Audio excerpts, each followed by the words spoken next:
चलो दोस्तों, तो आज हम लोग स्टार्ट करें डेवऑप्स के नए सीरीज के साइड। और आज हम लोग बात करेंगे गिटहब के बारे में। तो दोस्तों मैं आपको बता दूं, ये जो गिटहब टॉपिक है बहुत ही इंपॉर्टेंट है डेवऑप्स प्रोफाइल के लिए। तो कोई बंदा अगर बोलता है कि मैं डेवऑप्स प्रोफाइल पे जाना चाहता हूं, तो उसके स्किल्स में गिटहब टूल्स होना ही चाहिए। ठीक है। तो हालांकि गिटहब जो है ज्यादा बड़ा टॉपिक तो नहीं है, छोटा सा टॉपिक है, आप इसको 10 घंटे में कंप्लीट कर सकते हो, है ना। लेकिन इसकी इंपॉर्टेंस ही बहुत ज्यादा है डेवऑप्स प्रोफाइल के लिए। तो आज से हम स्टार्ट कर रहे हैं गिटहब के वीडियोस को बनाना। और आज की वीडियो में मैं जो बात करने वाला हूं वो गिटहब को अंडरस्टैंड कराने जाऊंगा आपको कि गिटहब है क्या एक्चुअल में। आपको मैं आज ये चीज बताऊंगा। तो अगर आप गिटहब को समझना चाहते हो बेटर तरीके से, तो अगर आप गिटहब को एक बेटर तरीके से समझना चाहते हो दोस्तों, तो आपको उससे पहले गिट अंडरस्टैंड करना पड़ेगा। और अगर आप गिट को बेटर तरीके से अंडरस्टैंड करना चाहते हो, तो आपको उससे पहले वर्जन कंट्रोल सिस्टम आपको पहले समझना पड़ेगा। और अगर आप वर्जन कंट्रोल सिस्टम को समझना चाहते हो, तो आपको पहले ये अंडरस्टैंड करना होगा कि वर्जन कंट्रोल सिस्टम नहीं था मार्केट पे। आईटी इंडस्ट्री में वर्जन कंट्रोल सिस्टम नहीं था, तो किस टाइप की प्रॉब्लम्स फेस करनी पड़ती थी हमें।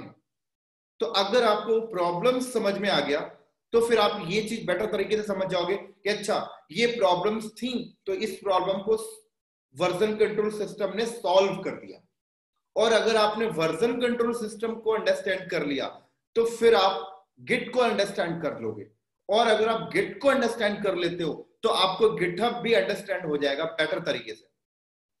और अगर आपको गिटहब अंडरस्टैंड हो गया, तो फिर आप ये अंडरस्टैंड कर लोगे कि गिटहब को डेवऑप्स प्रोफाइल पे कहां ले जाकर फिट करते हैं। ये फिर आपको बेटर तरीके से अंडरस्टैंड हो जाएगा। सॉरी दोस्तों, एक कॉल आ गया था तो उसे मुझे पिक करना पड़ा। तो हम लोग बात कर रहे थे कि गिटहब अगर आप समझ गए, तो फिर आपको डेवऑप्स में गिटहब को कहां पे ले जाकर फिट करते हैं वो आप अंडरस्टैंड कर जाओगे बेटर तरीके से। ठीक है।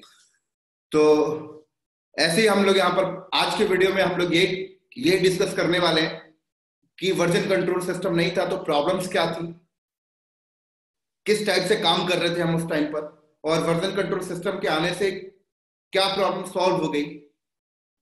और फिर गिट को अंडरस्टैंड करेंगे, फिर गिटहब के यूज केस को समझेंगे, और फिर गिटहब को डेवऑप्स में कहां पे ले जाकर फिट करते हैं, आज उसके बारे में अंडरस्टैंड करेंगे। तो आज का वीडियो जो है वो पूरा का पूरा एक इंट्रोडक्शन के ऊपर है। आज हम लोग ऐसा कुछ प्रैक्टिकल जैसा कुछ भी आज डिस्कस नहीं करेंगे। नेक्स्ट वीडियो से गिटहब के ऊपर प्रैक्टिकल्स मिलेगा। तो ठीक है दोस्तों, स्टार्ट करते हैं फिर हम लोग डायग्राम के फॉर्मेट में इसको।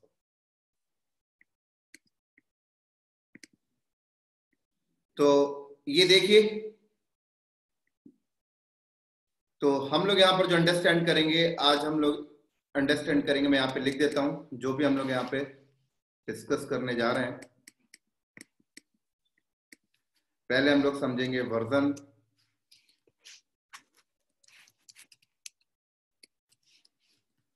वर्जन कंट्रोल सिस्टम के बारे में समझेंगे। और एटलीस्ट थोड़ा सा छोटा है, मैं इसको बड़ा कर लेता हूँ, फॉन्ट को 14 में कर लेता हूँ।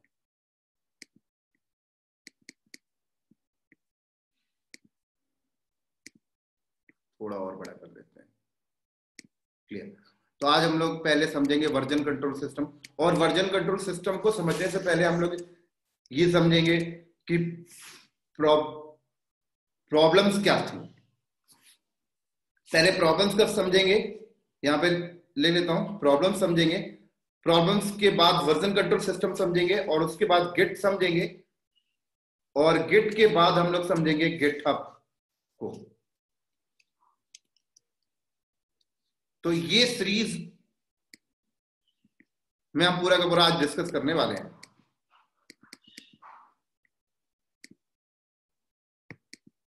क्लियर। तो चलो स्टार्ट करते हैं फिर हम लोग। तो पहले प्रॉब्लम को समझते हैं। तो दोस्तों प्रॉब्लम्स को समझने के लिए मान लीजिए कि ये आपका एक कंप्यूटर है। क्या है ये? मान लीजिए एक कंप्यूटर है, ठीक है। ये एक कंप्यूटर है आपका। अब क्या हो रहा है कि इस कंप्यूटर में हमने एक फोल्डर बना दिया। मान लीजिए इस कंप्यूटर में क्या किया, हमने एक फोल्डर क्रिएट कर दिया और मैंने इस पे फोल्डर बना दिया, एक कॉमन नाम का मैंने एक फोल्डर बना दिया, ये कॉमन नाम का। इसको भी थोड़ा सा बड़ा कर लेता हूं मैं। ये मैंने क्या किया, ये कंप्यूटर है, इसके अंदर मैंने कॉमन नाम का फोल्डर बनाया और कॉमन नाम के फोल्डर के अंदर मैंने अपनी एक फाइल रख दी। ये जो मैं बता रहा हूं ये प्रॉब्लम्स बता रहा हूं अभी, राइट। मैंने अपनी एक फाइल रख दी और फाइल का नाम जैसे abc.txt है, मान लीजिए मैंने एक फाइल रख दी। अब इस फाइल के अंदर मैं गया और इस फाइल के अंदर मैंने क्या किया, एक एक लाइन लिख दी मैंने इस फाइल के अंदर जाके, और लाइन यहां पर क्या है, हेलो इंडिया। ठीक है, मैंने एक लाइन लिख दी यहां पर इस फाइल के अंदर, हेलो इंडिया। ये क्या लिख दी मैंने यहां पर, एक हेलो इंडिया लाइन लिख दी। अब abc.txt फाइल के अंदर क्या लाइन लिखी है, हेलो इंडिया। अब कल को या कुछ दिन के बाद मैं एबीसी वाली फाइल को ओपन किया, क्या किया मैंने, एबीसी वाली फाइल को मैंने यहां पर ओपन किया, तो देखिए ये एबीसी नाम की मेरी फाइल थी, इस फाइल के अंदर मैंने हेलो इंडिया लाइन को लिखा है। अब क्या हुआ कि कुछ दिन के बाद मैंने एबीसी वाली फाइल को ओपन किया और एबीसी वाली फाइल को ओपन करके मैंने हेलो इंडिया की जगह क्या लिख दिया, मैंने यहां पर लिख दिया हेलो एजोर, ये लिख दिया। ठीक है, तो कोई बात नहीं, मैंने एबीसी फाइल के अंदर के कंटेंट को मैंने चेंज कर दिया, है ना।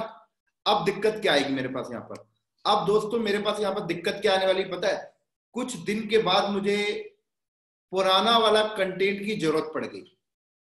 मतलब कुछ दिन निकल गए और एक हफ्ते दो हफ्ते के बाद मुझे याद आया कि एबीसी फाइल के अंदर जो पुराना कंटेंट था हेलो इंडिया, मुझे उसकी जरूरत है। तो अब क्या होगा दोस्तों, क्या वो मिलेगी आपको, नहीं मिलेगी।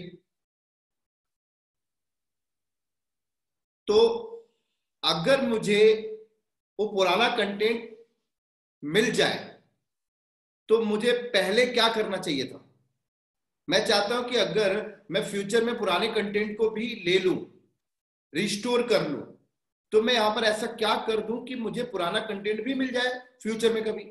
तो उसका एक ही सोल्यूशन था उस टाइम पर, और सोल्यूशन ये था कि भाई तूने जब एबीसी फाइल बनाई थी उसके अंदर जो तूने कंटेंट लिखा था वो बढ़िया था, कोई बात नहीं, लेकिन अब तू जब भी उस एबीसी फाइल के अंदर जाकर उसके कंटेंट को अगर तू चेंज करता है ना, तो चेंज करने से पहले तू एक काम कर ले। चेंज करने से पहले एक काम क्या कर ले तू, सोल्यूशन क्या था कि चेंज करने से पहले तो एक काम कर ले, और वो काम यहां पर क्या था कि तो उस एबीसी नाम की जो फाइल है, क्या है, एक मिनट,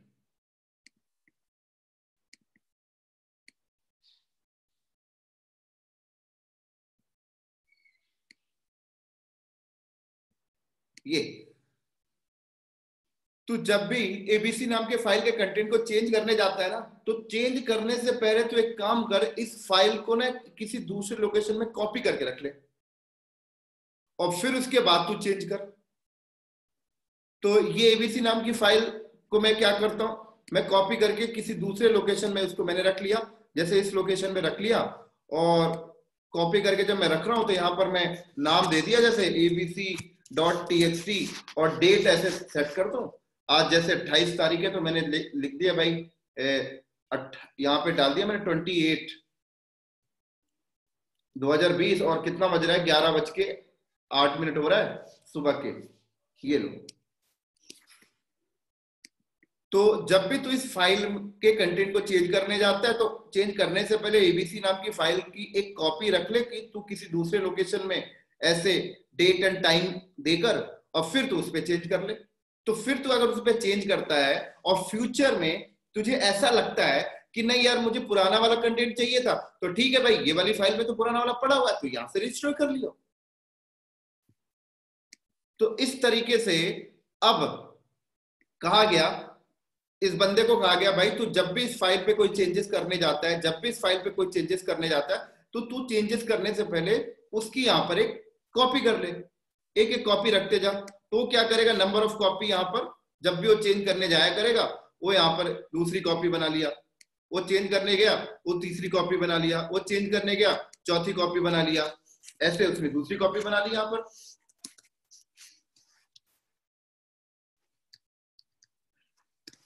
अगले दिन चेंज कर रहा है तो उसने अगले डेट के हिसाब से अगली कॉपी बना ली उसने, ये देखो। तो इस तरीके से उससे बोला गया भाई तू जब भी चेंज करने जाता है तो तू उसको सीपी कमांड से, या विंडो है तो कॉपी करके तू किसी दूसरे लोकेशन में से कॉपी बना के रख ले। तो इस तरीके से काम हो रहा था भाई पहले। तो यहां पर देखो उसी फाइल की डेट एंड टाइम के हिसाब से पड़ा हुआ है यहाँ पर। अब उसे याद आया कि यार मुझे उस डेट में जो चेंजेस किया था उससे पहले वाली फाइल चाहिए, तो यहाँ पे आके वो फाइल को रिस्टोर कर ले। तो अगर देखा जाए यहां पर एक सिंगल बंदा काम कर रहा है इस फाइल के ऊपर, ठीक है ना, इस फाइल के ऊपर एक सिंगल बंदा काम कर रहा है। देखो अगर ऐसा हो कि इस फाइल के ऊपर नंबर ऑफ बंदे काम करने लगे, बोला जाए तो 10 बंदे इस फाइल के ऊपर काम कर रहे हैं मान लीजिए, तो अब क्या होगा, अब 10 बंदे अगर इस फाइल के ऊपर काम करेंगे तो ये जो कॉपी वाला सिस्टम है ये तो बहुत सारे फाइल हो जाएंगे फिर यहाँ पर, बिल्कुल हो जाएंगे, कोई प्रॉब्लम नहीं। और एक चीज मैं आपको बता दूं, लिनक्स के ऊपर या विंडोज के ऊपर आप एक बार में एक ही फाइल एक ही जन ओपन कर सकता है। मतलब अगर मैं यहाँ पे 4 बंदे यहाँ पे लाके रख दूं, अब 4 बंदे सिस्टम के अंदर घुस के, पहला बंदा अगर इस फाइल को ओपन कर लिया तो दूसरा बंदा उस फाइल को ओपन करके कुछ एडिट करेगा तो उसे एडिट नहीं करने देगा, ठीक है। क्योंकि होता क्या है कि अगर एक बंदे ने इस फाइल को ओपन कर लिया, एक बार ये फाइल ओपन हो चुकी है, तो दूसरा बंदा जब उस फाइल को ओपन करता है तो लॉक मोड में चली जाती है। तो मैं इसका मतलब एक बार में एक ही बंदा एडिट करेगा इस फाइल को। तो लेकिन अब कहा गया कि इस फाइल पे 10 बंदे काम करेंगे, अब क्या करें, इस फाइल के ऊपर कहा गया 10 बंदे काम करेंगे। तो इस फाइल के ऊपर अगर 10 बंदे काम करेंगे, अब वो 10 बंदे ऐसे भी हो सकते हैं कि इस सिस्टम पे लोकल लॉगिन करके काम करें, या वो 10 बंदे ऐसे भी हो सकते हैं जो अपने सिस्टम पे बैठकर इस फाइल पर काम करें। तो मान लीजिए 10 बंदों का सिस्टम ही है, ये एक बंदा है, ये एक बंदा है, ये एक बंदे का सिस्टम है, ये अगले बंदे का सिस्टम है, ये अगले बंदे का सिस्टम है, ये 4 बंदे। अब 4 बंदे इस फाइल पे काम करना चाहते हैं, तो 4 बंदे अगर इस फाइल पे काम करना चाहते हैं तो 2 तरीका है, या तो 4 के 4 बंदों को बोलो कि यहाँ पर एसएसएच करके इसको, इस सिस्टम को एक्सेस कर लें, और एक्सेस करके क्या करें, उस फाइल को ओपन करें। तो 4 बंदे एक साथ उस फाइल को ओपन करेंगे और कुछ लाइन में चेंजेस करेंगे तो कॉम्प्लेक्सिटी आएगी, यहाँ पर कॉन्फ्लिक्ट का एरर आएगा। तो इसका सोल्यूशन क्या निकाला गया उस टाइम पर, उस टाइम पर इसका सोल्यूशन ये निकाला गया कि 4 बंदे इस फाइल पे काम करना चाहते हैं, अच्छी बात है, 4 के 4 बंदों को बोलिए कि अपने सिस्टम से बैठ के ना इस फाइल को डाउनलोड कर लें। पहले क्या कर लें, अपने सिस्टम से बैठकर क्या कर लें, डाउनलोड कर लें।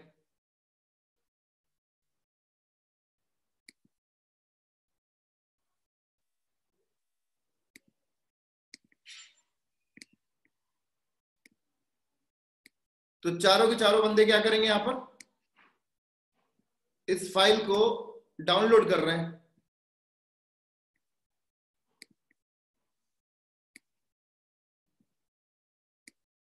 ये लीजिए,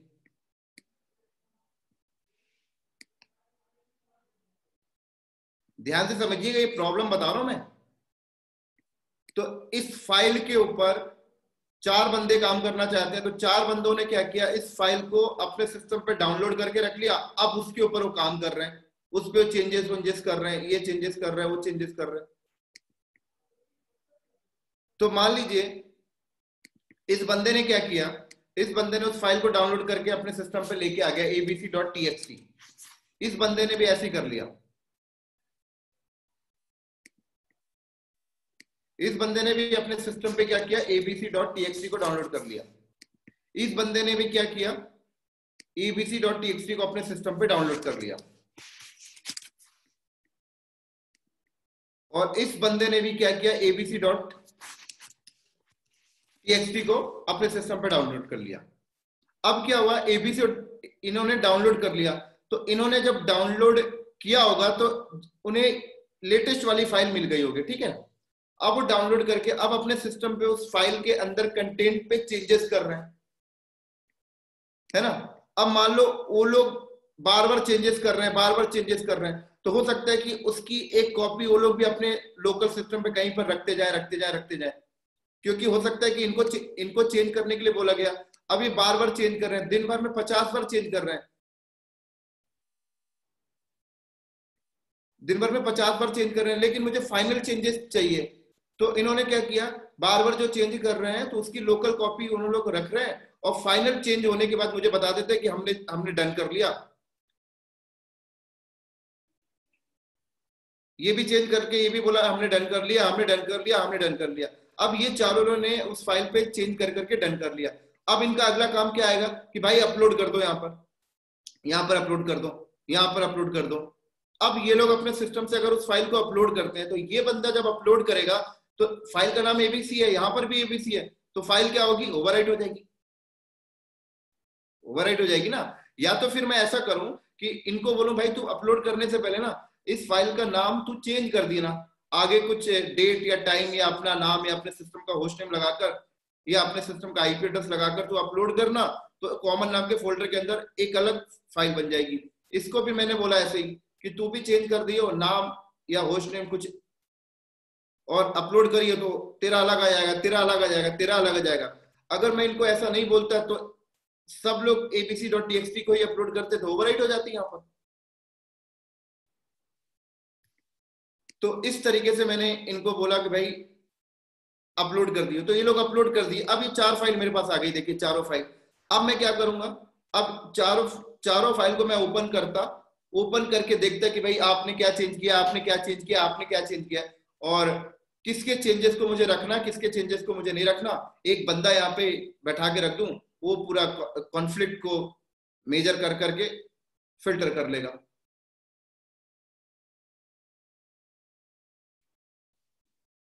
क्लियर। तो देखिए अगर एक ही फाइल के ऊपर नंबर ऑफ, अभी यहाँ पर 4 बंदे हैं, अगर यहाँ पर 40 बंदे हो तो 40 बंदे अगर एक ही फाइल के ऊपर काम करें और अपलोड करें अपने डेट और टाइम और अपनी आइडेंटिटी के हिसाब से भी अपलोड करें, तो उनकी फाइल जब यहाँ पे आएगी, उनकी फाइल को ओपन करना, उनकी फाइल को ओपन करके कॉन्फ्लिक्ट को मेजर करना, चेक करना, उसके बाद फाइनल में कंटेंट को निकालकर फिर मैं यहाँ पर उसका एक अलग कॉपी रखूं। तो देखिए यहाँ पर मैनुअल अगर आप ये काम करें तो कितना बड़ा टास्क हो जाएगा। और जिस कंपनी में सॉफ्टवेयर डेवलपमेंट होता है ना दोस्तों, जिस कंपनी में सॉफ्टवेयर डेवलपमेंट होता है, मान लो ये एक डेवलपमेंट इस सॉफ्टवेयर बनाने वाली एक सोर्स कोड फाइल है, मान लीजिए जहां पे कोडिंग हो रही है, तो उस फाइल के ऊपर बहुत सारे लोग कोडिंग कर रहे हैं। देखिए तो अगर ये अपना कोड अपलोड करे, अपना कोड अपलोड करे, या अपना कोड अपलोड करे, या अपना कोड अपलोड करे, तो कॉम्प्लेक्सिटी देखिए कितना आ जाएगा। यहाँ पर एक बहुत बड़ी टीम बैठा के रखनी पड़ेगी हमें, जो बेटर तरीके से मैनेज करेगा भाई, वो चेक करेगा भाई इसके एंड से फाइल आई कि नहीं आई, इसके एंड से फाइल आई कि नहीं आई, इसके एंड से फाइल आई कि नहीं आई, इसके एंड से फाइल आई कि नहीं आई, पूरा कोऑर्डिनेशन करेगा। मान लो फाइल अपलोड करने में कुछ दिक्कत आ गई तो दिक्कत आएगा, फिर ये सबकी फाइल को कलेक्ट करके एक टीम को बैठाकर उस सारी फाइल को ओपन करके कॉन्फ्लिक्ट चेक करेगा, भाई इसने क्या चेंज करके डाला, इसने क्या चेंज करके अपलोड किया, इसने क्या चेंज करके अपलोड किया, इसने क्या चेंज करके अपलोड किया, फिर किसके चेंजेस को रखना है, किसके चेंजेस को नहीं रखना, उसको फिल्टर करना, फिल्टर करके फाइनल एक फाइल निकालना है, फिर उस फाइनल फाइल को मुझे इसके साथ यहाँ पे अपडेट करना है, यहाँ पे अपडेट करूंगा तो फिर मैं उसकी एक कॉपी अपने पास रखूंगा,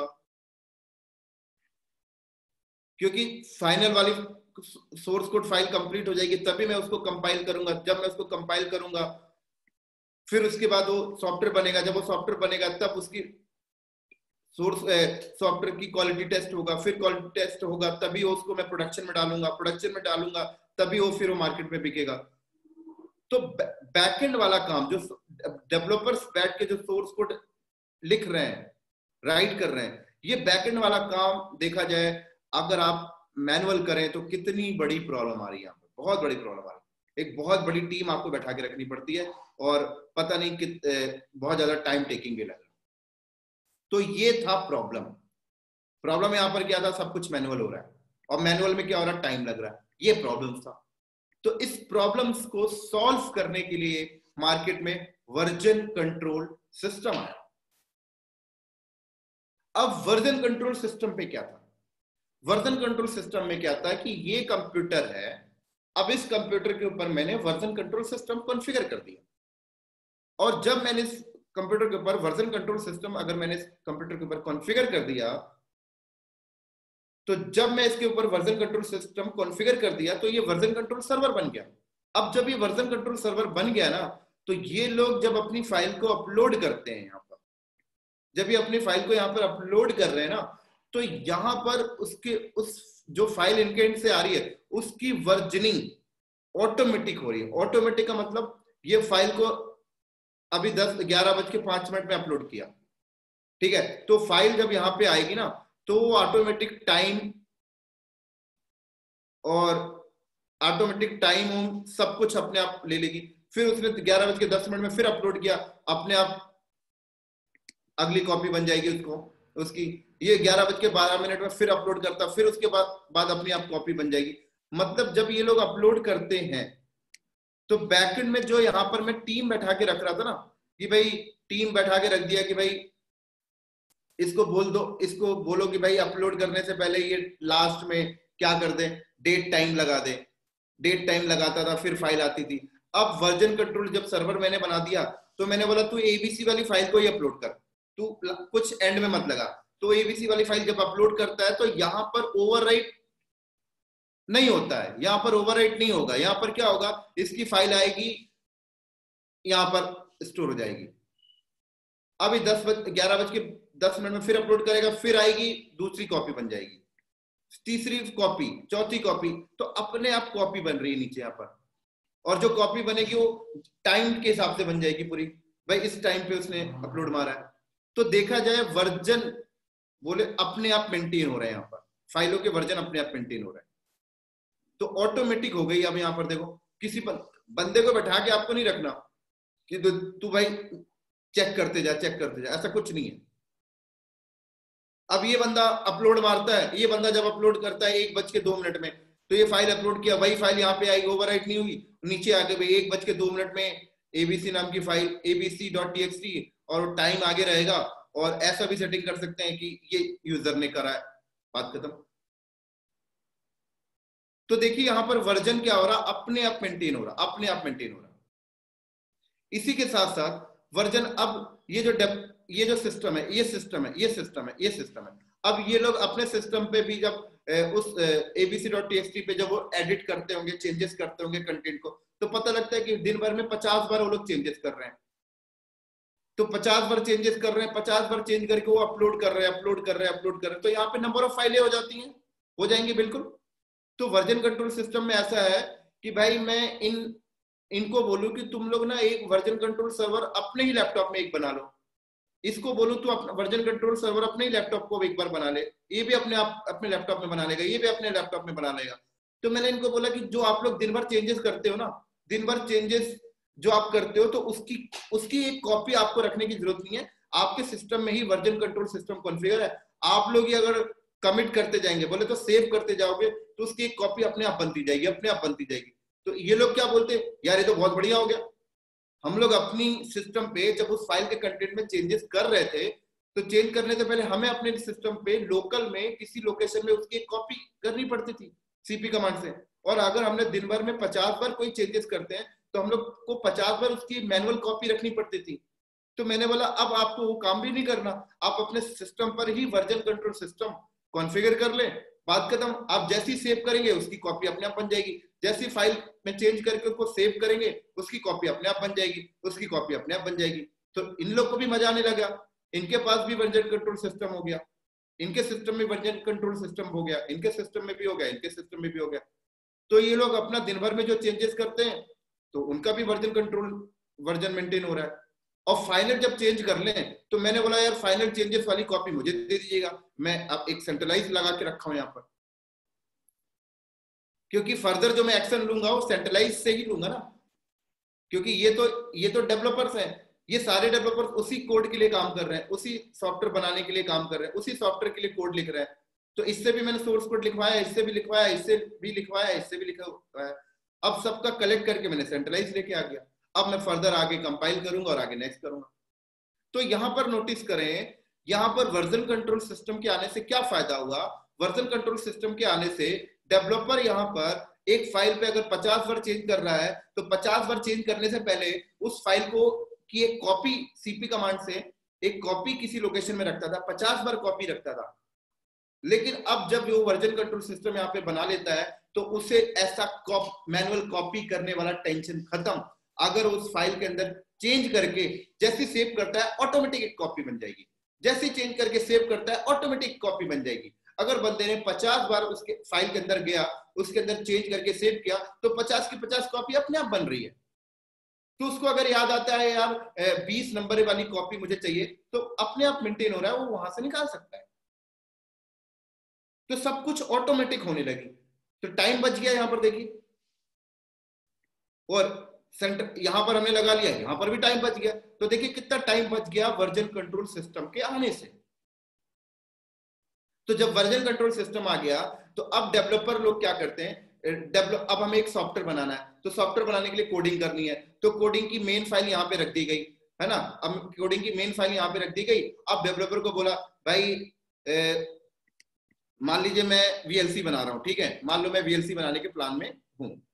तो अब मैंने क्या किया, वीएलसी बनाने जा रहा हूँ ना, तो मैंने बोला भाई जो वीएलसी सॉफ्टवेयर बनाऊंगा वो वीएलसी सॉफ्टवेयर तो मैं मैक के लिए भी बनाना चाहता हूँ, लिनक्स के लिए भी, विंडोज के लिए भी और एक्सपी के लिए भी, ठीक है ना। तो मैंने बोला कि भाई ये मेन सोर्स कोड फाइल है, इसको आप लोग पहले अपना डाउनलोड कर लो। इस डेवलपर को बोला कि आप जो कोडिंग करेंगे वो मैक के लिए करिए, आप जो कोडिंग करिए वो एक्सपी के लिए करिए, आप जो कोडिंग करिए विंडो 10 के लिए करिए, आप जो कोडिंग करिए वो यूनिक्स के लिए करिए। बस सारे लोग वीएलसी बना रहे हैं, वीएलसी सॉफ्टवेयर ही बना रहे हैं। अब ये लोग अपना लग गए यहाँ पे सोर्स कोड राइट करना। अब लोग सोर्स कोड राइट करते हैं, चेंज करते हैं, तो एक चेंज करके को सेव करते हैं, वो वर्जन इनका मेंटेन हो रहा है, इनका मेंटेन हो रहा है, इनका मेंटेन हो रहा है। और मैंने बोला फाइनल जब हो जाए मुझे अपलोड कर दीजिए यहाँ पे। तो एवरी डे ये लोग फाइनल कॉपी मुझे दे देते हैं, एवरी डे फाइनल कॉपी मुझे दे देते हैं, एवरी डे फाइनल कॉपी मुझे देते हैं, एवरी डे फाइनल कॉपी ये भी मुझे दे रहा।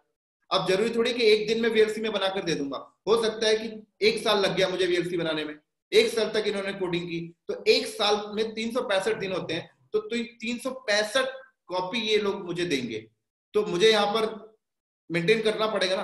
तो अगर वर्जन कंट्रोल सिस्टम नहीं है तो मैं सब कुछ मैनुअल करूंगा, वर्जन कंट्रोल सिस्टम है तो ये लोग जब अपलोड कर रहे हैं तो हर डे के हिसाब से उसकी कॉपी बनती जाती है। तो ये फायदा होता है वर्जन कंट्रोल सिस्टम के आने से।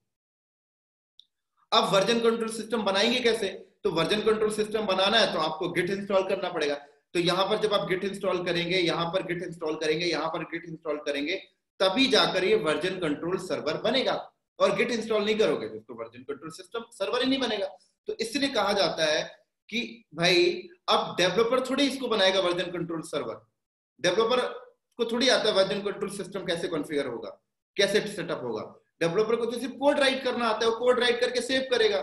अगर कोड राइट करके वो सेव करता है और उस ऑटोमेटिक उसकी वर्जनिंग नहीं हो रही है तो फिर बोलेगा यार ये क्या है, मतलब मेरा सिस्टम तो वर्जन कंट्रोल सर्वर है ही नहीं, वो तो यही बोलेगा।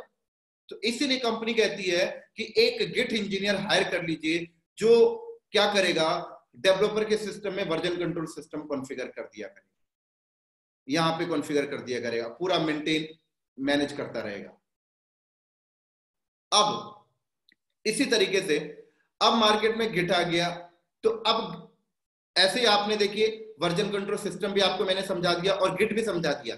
गिट क्या है, version control system, version control server बनाने के लिए एक टूल है गिट, एक सॉफ्टवेयर है। आप बोल लीजिए कि गिट सॉफ्टवेयर के थ्रू आप किसी भी सिस्टम को वर्जन कंट्रोल सर्वर बना सकते हो, वर्जन कंट्रोल सिस्टम बना सकते हो। क्लियर। अब बात आती है कि अब गिटहब क्यों आया, अब गिटहब क्यों आया, जब गिट से सब कुछ काम चल रहा है तो गिटहब क्यों आया, तो मैं आपको समझाता हूं।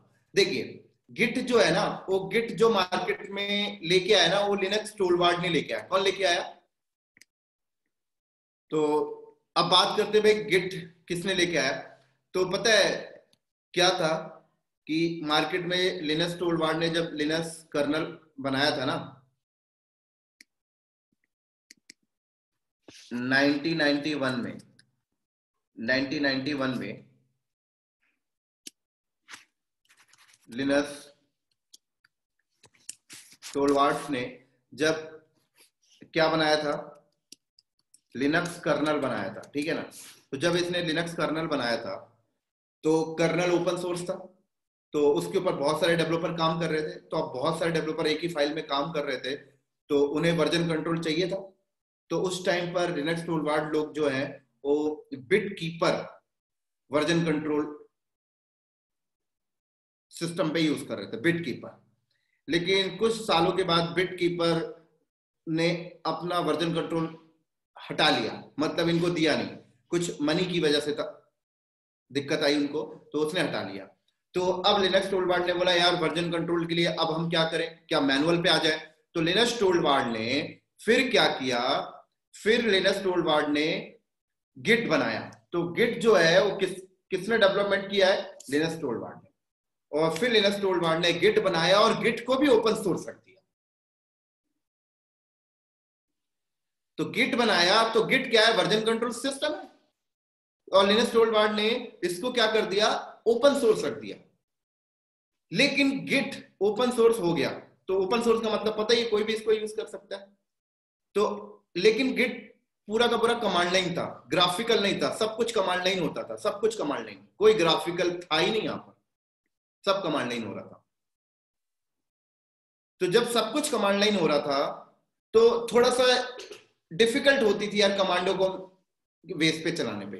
तो उसके बाद जब ये ओपन सोर्स था तो गिटहब नाम की जो एक ऑर्गेनाइजेशन है, गिटहब नाम की ऑर्गेनाइजेशन ने गिट को ले लिया, ओपन सोर्स था, फ्री था, ले लिया, और उसके ऊपर एक्स्ट्रा कोडिंग करके उसको ग्राफिकल में कन्वर्ट कर दिया, उसको ग्राफिकल में कन्वर्ट कर दिया और वेब बेस बना दिया।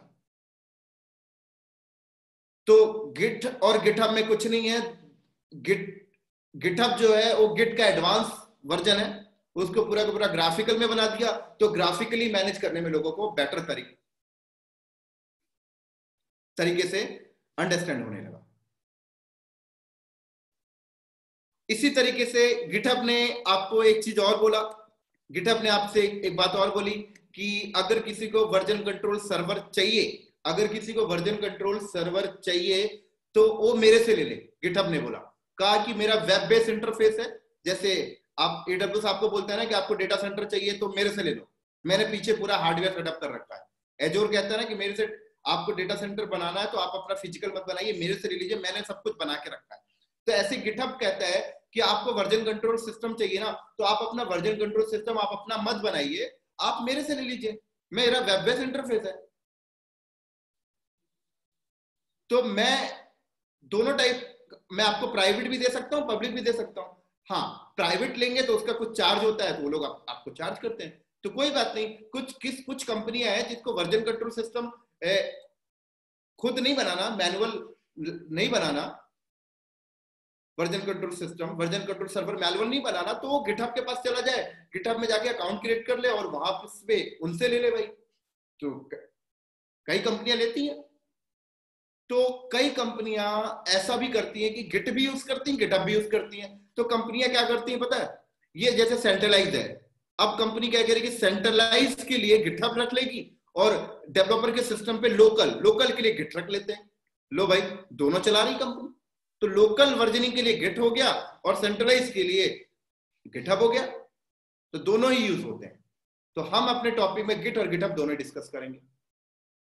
अब इसी तरीके से कई बंदों को एक डाउट होता है, सर ये वर्जन कंट्रोल सिस्टम में गिट और गिटहब के अलावा और भी बहुत सारे हैं, बिट बकेट है, SVN है, और भी नंबर ऑफ है, सर उनमें और गिट और गिटहब में क्या डिफरेंशिएट है, मार्केट में गिट और गिटहब ज्यादा क्यों यूज होते हैं, अदर क्यों नहीं यूज हो रहे हैं। तो मैं आपको बता दूं, गिट जो है ना, ये distributed version control server system, एक प्रकार से डिस्ट्रीब्यूटेड का मतलब क्या हुआ कि डेवलपर अपने लैपटॉप में भी बना रहा है, ये भी अपने लैपटॉप में बना रहा है, ये भी अपने लैपटॉप में, ये भी अपने लैपटॉप में, और सेंट्रलाइज भी। लेकिन अगर आप अदर वर्जन कंट्रोल सिस्टम की बात करें ना, वो सिर्फ आपको सेंट्रलाइज की फैसिलिटी प्रोवाइड करते हैं। मतलब वो लोग क्या करते हैं, कहते हैं कि हमारा वेब बेस्ड इंटरफेस है, आप हमारा वेब बेस्ड इंटरफेस में जाकर वो चीजें ले लीजिए, और हम लोकल में ऐसा कुछ नहीं देते हैं। तो यहाँ का डेवलपर अपना कोड राइट करेगा तो वो तभी यहाँ पे पुश कर सकता है जब वो इसके साथ कनेक्टेड हो। ये अपना लोकल कुछ मेंटेन नहीं कर पा रहा, लोकल वर्जन वो मेंटेन ही नहीं कर सकता, वो लोकल वही वो उसे सीपी कमांड से ही कॉपी करनी पड़ेगी। अदर की बात करो तो मैं, लेकिन गिट क्या है, गिट एक डिस्ट्रीब्यूटेड टाइप से, गिट में क्या बोलता है भाई यहां भी कर लीजिए, यहां भी कर लीजिए, यहां भी कर लीजिए, तो आप देखिए डिस्ट्रीब्यूटेड हो गया। तो इसीलिए मार्केट में गिट ज्यादा यूज होता है। और गिटहब क्या है, उसका एडवांस वर्जन है, वेब बेस है, ग्राफिकल प्रोवाइड कर रहा और सेंट्रलाइज रेपो आपको दे रहा है।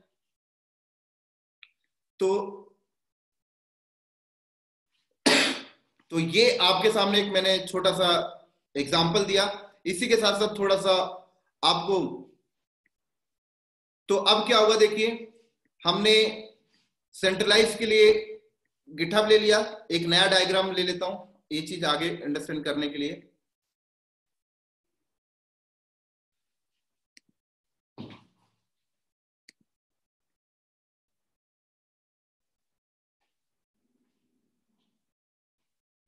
नया पेज, ठीक है।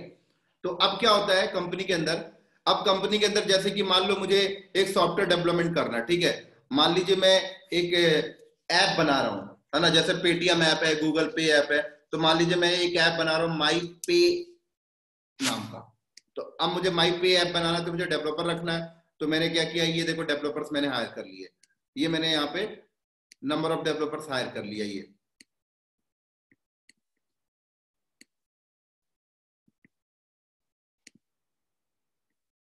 ये देखिए मैंने नंबर ऑफ डेवलपर्स क्या किया, हायर कर लिया।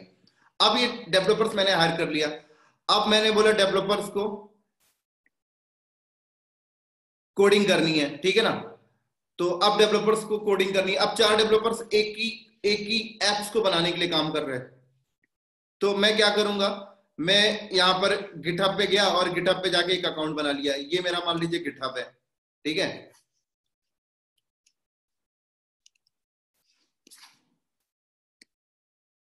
ये गिटहब है, गिटहब में गया, मैंने एक अकाउंट बनाया, और अकाउंट बनाकर माई पे एप्स बनाने के लिए जो फाइल थी, मतलब किसी फाइल पे कोडिंग करना है, वो मेन फाइल मैंने यहाँ पे अपलोड कर दी, माई पे डॉट जावा, मान लो ऐसे मैंने यहाँ पे अपलोड कर दी, ठीक है ना।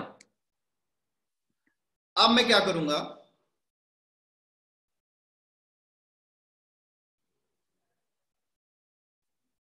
अब मैंने क्या किया, मैंने चारों डेवलपर को बोला कि भाई आप लोग एक काम करिए, अपने सिस्टम से ना ये वाली फाइल अपलोड कर लीजिए। तो ये अपने सिस्टम से बैठ के क्या करेगा, यहां से फाइल को पुल कर लेगा, ठीक है ना। ये चारों चारों ने क्या किया, यहां से फाइल पुल कर ली।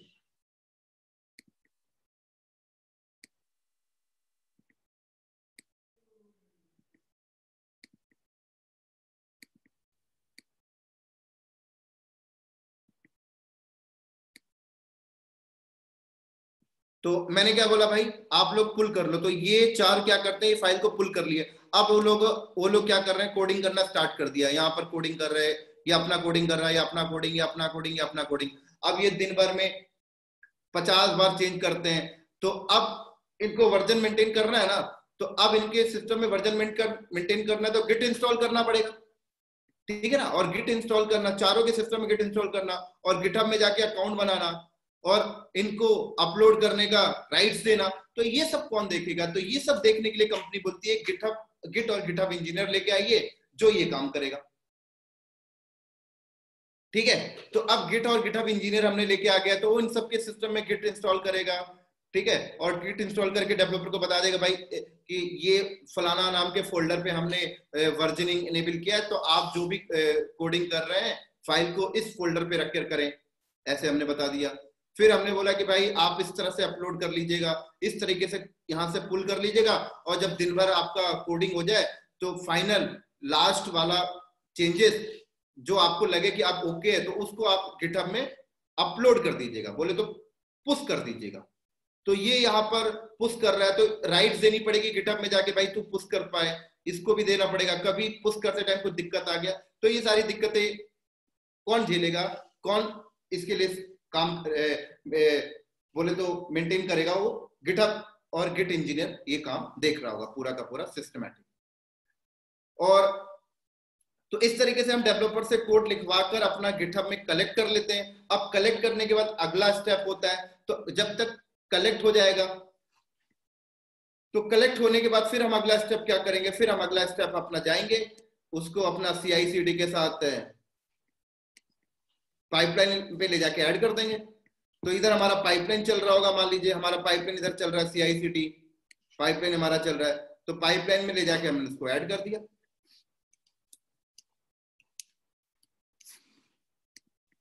तो अब गिटहब को पाइपलाइन के साथ इंटीग्रेट कराना, तो अब ये कौन काम करेगा, ये काम भाई गिटहब का इंजीनियर करेगा ये काम इंटीग्रेशन। और जब पाइपलाइन के साथ इंटीग्रेट हो जाएगा तो फिर कंपाइलिंग होगी, कंपाइलिंग के बाद फिर हमारा ये यहाँ पर स्टेजिंग एनवायरनमेंट होगा। स्टेजिंग एनवायरनमेंट में हमने उसको इंस्टॉल करके उसकी क्वालिटी टेस्ट करेंगे, और क्वालिटी टेस्ट जब हमारा डन हो जाएगा, ये हमारा स्टेजिंग एनवायरनमेंट हो गया मान लो।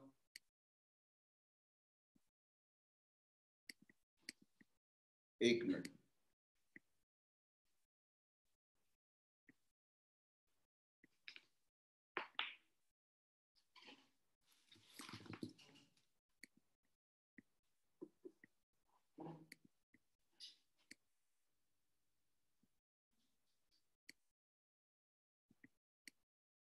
ये हमारा स्टेजिंग एनवायरनमेंट हो गया, ठीक है ना, ये हमारा स्टेजिंग हो गया। अब ये स्टेजिंग में डालेंगे, स्टेजिंग के बाद फिर ये आगे वाला एनवायरनमेंट हमारा प्रोडक्शन हो गया, ये हमारा प्रोडक्शन हो गया, फिर प्रोडक्शन में डालेंगे। तो अभी ये मोटा मोटी मैं आपको बता रहा हूँ, ये प्रोडक्शन हो गया, ये स्टेजिंग हो गया। तो सबसे पहला रोल तो यही आने वाला है ना भाई, कोडिंग का। तो डेवलपर अपना कोडिंग करता रहेगा, लेकिन उसका वर्जन मेंटेन करना, वर्जन में कोई दिक्कत ना आए, कोड जब गिटहब में पुश करे तो कोई दिक्कत ना आए, गिटहब को CI/CD के साथ इंटीग्रेशन करवाना, ये सब काम कौन करेगा, गिट और गिटहब इंजीनियर करेगा। तो डेवऑप्स प्रोफाइल के अंदर गिट और गिटहब इंजीनियर ये वाला पोर्शन संभाल कर चल रहा होता है कंपनी का। ये वाला पूरा का पूरा पोर्शन कौन संभालता है दोस्तों, सॉरी, ये पूरा ये वाला जो पोर्शन है पूरा गिट और गिटहब इंजीनियर संभाल रहा होता है। तो इस तरीके से दोस्तों बहुत ही इंपॉर्टेंट पार्ट होता है डेवऑप्स प्रोफाइल पर ये। तो इस तरीके से हम नेक्स्ट क्लास में इसकी लैब स्टार्ट करेंगे, तो देखेंगे भाई गिट कैसे इंस्टॉल करते हैं, विंडोज के सिस्टम में कैसे इंस्टॉल करते हैं, लिनक्स पे कैसे करते हैं, कैसे वर्जन मेंटेन करते हैं, कैसे सेव करते हैं, कैसे कमिट करते हैं, कैसे कॉन्फ्लिक्ट को कैसे रिजॉल्व करते हैं, कैसे पुश करते हैं, एक्सेस कैसे किसी को देते हैं, पुल कैसे करते हैं, गिटहब को कैसे CI/CD के साथ इंटीग्रेट किया जाता है, ये सारी चीजें हम डिस्कस करने वाले हैं। और जब ये हमारा पोर्शन कंप्लीट हो जाएगा तो फिर हम CI/CD जेनकिंस पे आ जाएंगे, राइट, नेक्स्ट सीरीज के साइड। तो ठीक है दोस्तों, आई होप ये गिट और गिटहब के ऊपर जो इंट्रोडक्शन आपको समझ में आया होगा, और अगर ये आपको अंडरस्टैंड हुआ है तो क्लाउड नॉलेज चैनल को आप सब्सक्राइब करें और वीडियो को शेयर करें अपने दोस्तों को, अपने कलीग को। तो ठीक है दोस्तों, गिट और गिटहब के ऊपर नेक्स्ट वीडियो में मिलते हैं बहुत ही जल्दी लैब के साथ। तो अगले वीडियो में प्रैक्टिकल हम स्टार्ट करने वाले हैं। चलो दोस्तों, बाय बाय।